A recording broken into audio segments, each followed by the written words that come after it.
السلام علیکم ورحمۃ اللہ وبرکاتہ۔ اعوذ باللہ من الشیطان الرجیم، بسم اللہ الرحمن الرحیم۔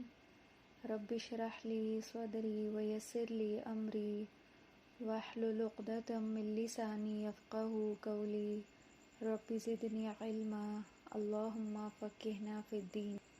ایصال ثواب کے مسنون طریقے۔ ایصال ثواب سے کیا مراد ہے؟ ایصال کا لفظی مطلب ہوتا ہے پہنچانا، اور ثواب سے مراد ہے ثواب، تو پہنچانے والی چیز اس سے مراد ہے ایصال ثواب۔ مرنے والے کا اپنا عمل جو اس نے اپنی زندگی میں کیا، مرنے کے بعد اس کے عمل کے جو بھی اثرات مرتب ہوتے ہیں وہ اس کے لیے ثواب جاریہ بن جاتے ہیں۔ لیکن کیا مرنے کے بعد جو اس کے لواحقین ہیں وہ بھی میت کو ثواب پہنچا سکتے ہیں، یا اعمال کا سلسلہ منقطع ہو جاتا ہے؟ یہ ایک اہم سوال ہے۔ یا محدود اعمال کے ذریعے ہی ایصال ثواب کیا جا سکتا ہے؟ اس کا جائزہ ہم آج کے اس لیکچر میں لیں گے انشاءاللہ، اور ایک صحیح حدیث کے ذریعے، جس سے ہمیں اندازہ ہوگا کہ کون کون سے اعمال ہیں جن کے ذریعے ہم ایصال ثواب کر سکتے ہیں۔ ہر عمل کے ذریعے نہیں، صرف ان اعمال کے ذریعے جو سنت سے ثابت ہیں۔ سیدنا ابو ہریرہ رضی اللہ عنہ کہتے ہیں کہ نبی صلی اللہ علیہ وسلم نے فرمایا کہ مرنے کے بعد انسان کے اعمال کے ثواب کا سلسلہ منقطع ہو جاتا ہے، سوائے 3 چیزوں کے جن کا ثواب میت کو پہنچتا رہتا ہے۔ اس میں سے سب سے پہلے ہے صدقہ جاریہ، اور دوسرے نمبر پر لوگوں کو فائدہ دینے والا علم، اور تیسرے نمبر پر نیک اولاد جو میت کے لیے دعا کرتی رہے۔ یہ صحیح مسلم کی حدیث ہے۔ تو صدقہ جاریہ میں کون کون سی چیزیں آ جاتی ہیں؟ دینی بھلائی کے جتنے بھی کام ہیں جو دین سے متعلق ہے، جیسے دین کے فروغ کے لیے کوئی ادارہ بنانا، مسجد تعمیر کرنا، مدرسہ، کتب خانہ، مسافر خانہ، شفا خانہ، پانی پلانے کا انتظام کر دینا، سایہ دار پھل دار درخت لگانا، یہ سب صدقہ جاریہ کے کام ہیں جو انسان اپنی زندگی میں خود کر جائے یا اس کی وفات کے بعد اس کے لواحقین، تو ان کا اجر و ثواب انسان کو مرنے کے بعد ملتا رہتا ہے۔ لواحقین میں اولاد کے علاوہ قریبی رشتہ دار بھی آ جاتے ہیں۔ صدقہ جاریہ کی ایک شکل وقف بھی ہے۔ وقف سے کیا مراد ہے کہ اپنے مال، اسباب، مکان، دکان، فیکٹری، باغ، کنواں، اراضی، سواری یا جائیداد وغیرہ کو اللہ کی راہ میں مستقل طور پر اس طرح مختص کر دینا کہ اصل جائیداد باقی رہے مگر اس کی آمدنی، پیداوار یا فائدہ صدقہ کی جا سکے۔ لیکن وقف کو نہ فروخت کیا جا سکتا ہے، اور نہ ہی ہبہ کیا جا سکتا ہے، اور نہ ہی اس کو وراثت میں تقسیم کیا جا سکتا ہے، اور نہ ہی وقف کرنے والا اس کو دوبارہ خرید سکتا ہے۔ ان تمام امور کو ہم کچھ احادیث کے ذریعے سے سمجھتے ہیں۔ عبداللہ بن عمر رضی اللہ عنہ نے روایت کیا کہ سیدنا عمر رضی اللہ عنہ نے نبی صلی اللہ علیہ وسلم کے زمانے میں اپنے ایک مال کو وقف کر دیا۔ وہ کھجور کا ایک باغ تھا۔ عمر رضی اللہ عنہ نے عرض کیا کہ یا رسول اللہ، مجھے ایک عمدہ مال حاصل ہوا ہے، میں چاہتا ہوں اس کو صدقہ کر دوں۔ تو نبی صلی اللہ علیہ وسلم نے فرمایا، تم چاہو تو اصل جائیداد کو روک رکھو، یعنی اصل جائیداد تمہاری ملکیت میں ہی رہے اور اس کا فائدہ خیرات کر دو، نہ وہ بکے، نہ ہبہ ہو سکے، نہ میراث ہو، البتہ اس کا پھل اللہ کی راہ میں خرچ ہو۔ تو عمر رضی اللہ عنہ نے اس کو اللہ کی راہ میں اس طرح وقف کیا کہ اس کی آمدنی فی سبیل اللہ غلاموں کے آزاد کرانے، محتاجوں اور مہمانوں کی خدمت، اور مسافروں اور قرابت داروں پر صرف کی جانے لگی۔ اور فرمایا کہ جو اس کا انتظام کرے، یعنی جو اس کی ساری یہ مینجمنٹ سنبھال لے، وہ بھی اس میں سے دستور کے مطابق حصہ لے سکتا ہے، مگر صرف ضرورت کے تحت، مال کو جوڑنے کے لیے نہیں، دولت مندی کے لیے نہیں۔ اسی طرح عبداللہ بن عمر رضی اللہ عنہ روایت کرتے ہیں کہ سیدنا عمر رضی اللہ عنہ نے اللہ کی راہ میں استعمال کرنے کے لیے ایک گھوڑا نبی صلی اللہ علیہ وسلم کو دیا تاکہ آپ صلی اللہ علیہ وسلم اس پر کسی کو سوار کریں۔ پھر سیدنا عمر رضی اللہ عنہ کو یہ خبر ملی کہ جس شخص کو گھوڑا ملا تھا اس نے اسے بیچنے کو کھڑا کیا ہے۔ سیدنا عمر رضی اللہ عنہ نے نبی صلی اللہ علیہ وسلم سے اس کے خریدنے کی بابت پوچھا تو آپ نے فرمایا، اس کو ہرگز نہ خریدنا اور اپنا صدقہ واپس نہ لوٹاؤ۔ یہ بخاری کی حدیث ہے۔ یعنی مراد اس سے یہ ہے کہ اللہ کے راستے میں جو چیز وقف کر دی جائے اس کو پھر دوبارہ خریدا نہیں جا سکتا۔ وہ پھر ہمیشہ اللہ کے راستے میں وقف ہی رہے گی۔ صدقہ جاریہ اور وقف میں ایک بات سمجھنے کی ہے کہ صدقہ جاریہ میں ہم اپنی زندگی میں جو بھی خیر کا کام کر جائیں، جیسے کوئی علم پھیلا دیا یا کوئی اور ایسا فلاحی کام ہم نے اپنی زندگی میں شروع کیا، تو وہ ہمارے مرنے کے بعد ہمارے لیے صدقہ جاریہ بنے گا۔ اسی طرح وقف جو ہے وہ بھی اپنے لیے بھی کیا جا سکتا ہے کہ اس میں ہماری نیت یہ ہو کہ اس چیز کو ہم اللہ کے راستے میں وقف کر رہے ہیں تو اس کا ثواب ہمیں پہنچتا رہے، تو یہ کسی مرنے والے کے لیے بھی وقف کیا جا سکتا ہے اور اپنی طرف سے بھی کیا جا سکتا ہے۔ جیسے مثال کے طور پہ اگر کسی کا کوئی باغ ہے اور اس سے کوئی آمدنی ملتی ہے تو اس کے ایک حصے کو اللہ کے راستے میں بھی وقف کیا جا سکتا ہے۔ تو اس کا وقف کا فائدہ نہ صرف دنیا کی زندگی میں ہے بلکہ مرنے کے بعد بھی ہے۔ تو دنیا کی زندگی میں بھی اس صدقے کی وجہ سے اللہ کی بہت سی خیر و برکت اور رحمتیں نازل ہوتی ہیں، اور مرنے کے بعد وہ صدقہ جاریہ بنتا ہے۔ دیکھا جائے تو لوگ تمام زندگی مال جمع کرتے رہتے ہیں اور اس کو جوڑتے رہتے ہیں، لیکن انہیں نہیں خبر ہوتی کہ کب ان کی زندگی کی مہلت ختم ہو جائے اور وہ اس تمام مال کو پچھلوں کے لیے چھوڑ کے خود آگے چل دیں۔ تو اس لیے اپنی زندگی میں ہی یہ کوشش کرنی چاہیے کہ کچھ نہ کچھ مال ضرور اللہ کے راستے میں وقف کریں اور صدقہ جاریہ کا کوئی کام اپنی زندگی میں ہی شروع کر جائیں، کیونکہ نہیں خبر کہ جس مال کو ہم پچھلوں کے لیے چھوڑ کے جائیں وہ اس کو ہمارے لیے کسی صدقہ جاریہ کے کام میں لگائیں یا نہ لگائیں، وہ ہماری طرف سے صدقہ جاریہ کا انتظام کریں یا نہ کریں۔ تو اس لیے ہمیں یہ کوشش اپنی زندگی میں ضرور کرنی ہے کہ ہم ایسا کوئی کام ضرور اپنے لیے چھوڑ جائیں کہ جو مرنے کے بعد بھی ہمیں فائدہ پہنچاتا رہے۔ وقف کی مختلف صورتیں کون کون سی ہیں؟ کیا مال وقف اپنی اولاد کو بھی دیا جا سکتا ہے؟ اپنی اولاد کو بھی اس میں سے کچھ فائدہ پہنچایا جا سکتا ہے یا اپنے کسی قریبی رشتہ دار کو؟ تو اگر اولاد محتاج ہے یا ضرورت مند ہے، اسی طرح اگر کوئی رشتہ دار محتاج ہے تو ان کے لیے بھی مخصوص کیا جا سکتا ہے۔ جیسے سورہ آل عمران کی یہ آیت جب نازل ہوئی کہ لن تنالوا البر حتی تنفقوا مما تحبون، تم ہرگز نیکی کو نہیں پہنچ سکتے جب تک تم اللہ کی راہ میں وہ خرچ نہ کر لو جو تمہیں سب سے زیادہ پیارا ہے۔ جب یہ آیت نازل ہوئی تو ابو طلحہ رضی اللہ عنہ نبی صلی اللہ علیہ وسلم کے پاس آئے اور عرض کرنے لگے کہ یا رسول اللہ تعالیٰ نے اپنی کتاب میں یہ جو آیت نازل فرمائی ہے تو میرے پاس جتنا بھی مال ہے اس میں مجھے یہ بیرہ کا باغ بہت پسند ہے، اور نبی صلی اللہ علیہ وسلم کا بھی جب دل چاہتا اس باغ میں جاتے، سائے میں بیٹھتے اور وہاں کا پانی پیتے۔ تو ابو طلحہ رضی اللہ عنہ نے کہا کہ میں یہ اللہ اور اس کے رسول کے لیے وقف کرنا چاہتا ہوں۔ تو اے اللہ کے رسول صلی اللہ علیہ وسلم، آپ جیسے مناسب سمجھیں اسے خرچ کریں۔ نبی صلی اللہ علیہ وسلم نے فرمایا کہ واہ اے ابو طلحہ، یہ تو دنیا اور آخرت میں بڑا فائدہ دینے والا مال ہے، یہ مال ہم قبول کر کے تم ہی کو لوٹاتے ہیں، تم اپنے مستحق رشتہ داروں کو دے دو۔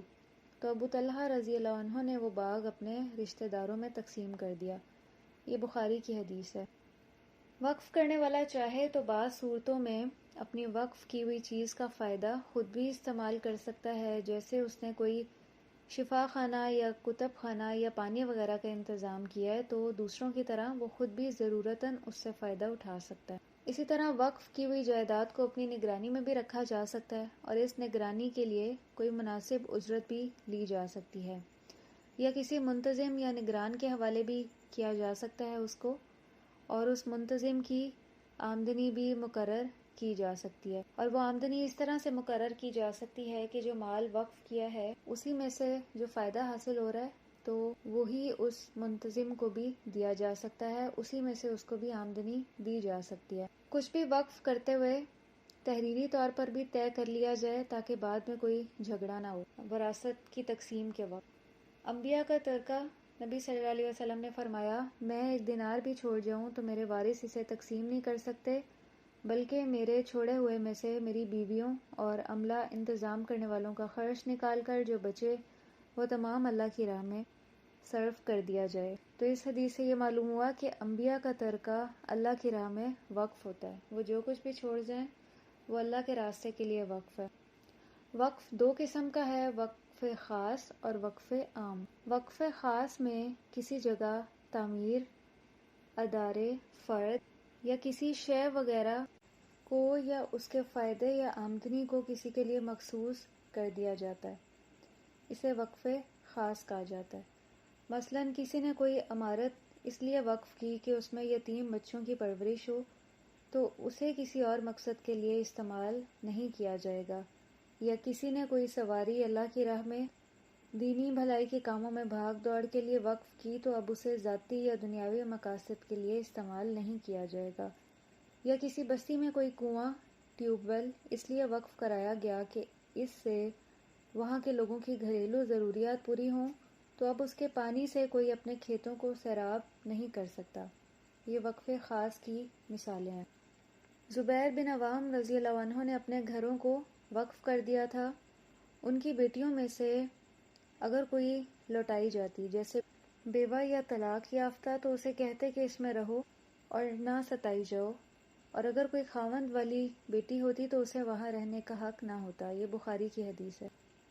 یعنی اگر کوئی بیوہ ہو کے یا طلاق لے کر واپس لوٹتی تو اس کو وہاں رہنے کی اجازت ہوتی، باقی بیٹیوں کو نہیں۔ اسی طرح ابن عمر رضی اللہ عنہ نے اپنے والد سیدنا عمر رضی اللہ عنہ کے گھر، جسے وہ وقف کر گئے تھے، کہ ایک حصے میں اپنی کچھ محتاج اولاد کو رہنے دیا تھا۔ یہ بھی بخاری کی حدیث ہے۔ والدین، استاد یا بزرگ عزیز کی خدمت کے لیے اولاد یا کسی فرد کو وقف کیا جائے تو وہ اسی کام کے لیے مخصوص ہوگا۔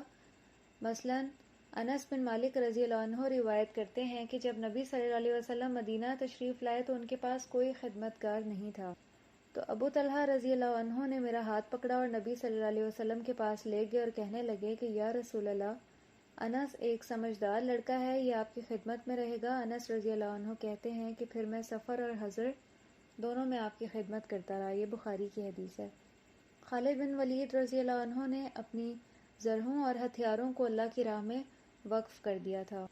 اب وقف عام کی مثالیں دیکھ لیتے ہیں۔ وقف عام میں فلاح، فائدہ یا آمدنی کا استعمال ہر رشتہ دار، غیر رشتہ دار، مسافر، مقیم، امیر، غریب سب کے لیے ہو سکتا ہے۔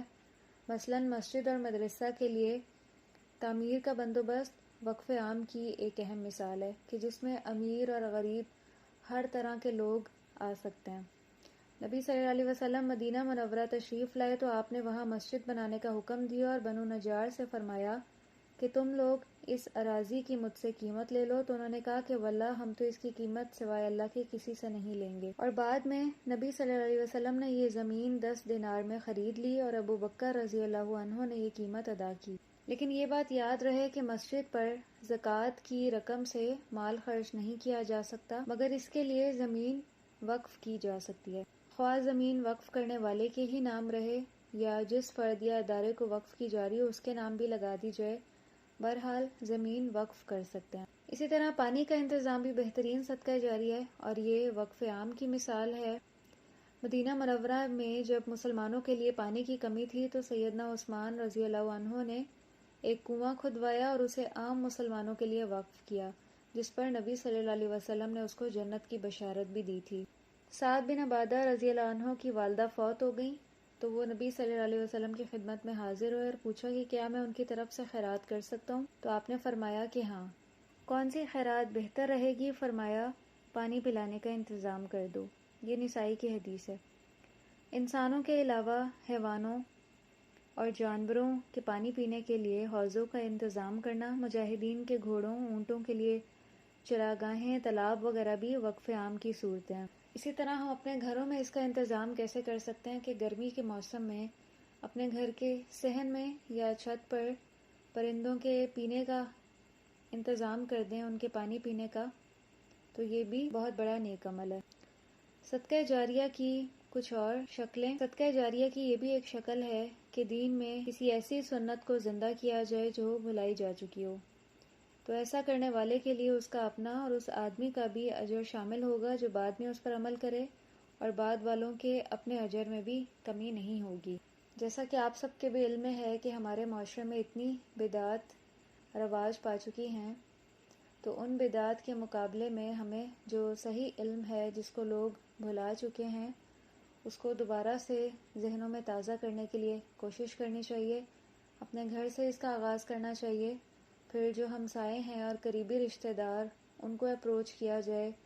اور آج کل تو ملٹی میڈیا کا دور ہے، یہ کام بہت آسان ہو گیا ہے. ہم بآسانی ایک پیغام کو بہت دور تک پہنچا سکتے ہیں.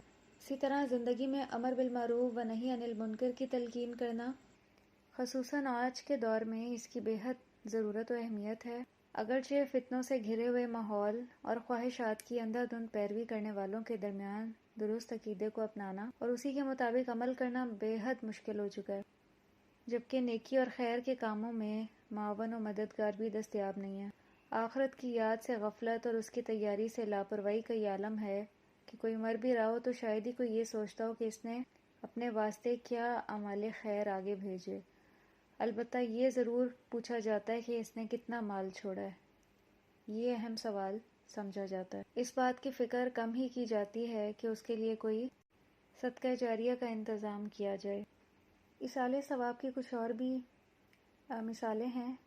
یہ آگے چل کر اس پہ تفصیلی بات ہوگی، لیکن اس کو سرسری طور پہ ایک نظر دیکھ لیتے ہیں کہ قرض ادا کرنا بھی ایصال ثواب ہے، کہ میت کے ذمہ اگر کچھ قرض واجب ہے تو اس کو ادا کر دیا جائے. اسی طرح حج بدل کروانا، روزوں کی قضا اگر کسی کے ذمہ واجب تھی تو ان کا فدیہ ادا کرنا، اور صدقہ اور خیرات کرنا، یہ تمام ایصال ثواب کی قسمیں ہیں. پھر اگلے نمبر پہ آ جاتا ہے لوگوں کو فائدہ دینے والا علم. یہ ایصال ثواب کی دوسری قسم ہے. زندگی میں ایسا علم سکھا جانا کہ جس پر عمل کا سلسلہ بعد میں بھی جاری رہے، خصوصاً قرآن کی تعلیم اور دینی امور پر اصلاح اور تربیت. تو یہ سلسلہ اگر مرنے کے بعد بھی جاری رہتا ہے تو یہ اس انسان کے لیے صدقہ جاریہ ہوگا.